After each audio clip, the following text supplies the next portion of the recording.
Hola país, ¿qué tal? ¿Cómo están? Por aquí les cuento una noticia de último minuto.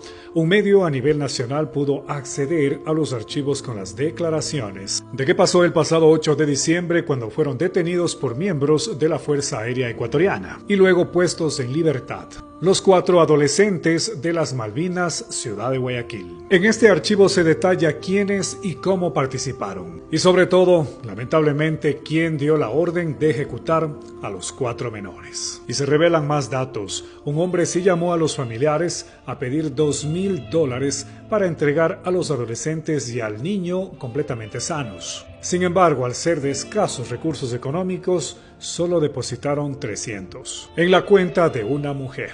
Pasaron los días y nuevos mensajes llegaron a los celulares de los familiares y una persona dijo tener miedo, que pidan ayuda a la Policía Nacional para que vayan al estero Chabelo, porque allí encontró el cuerpo de una criatura. Y todo el tiempo en el archivo se habla de unos alias como los causantes del asesinato de los 4 niños. Por favor, lean el documento. Vayan a mis historias de Instagram, @WilloPradoIC. Allí les dejo completo.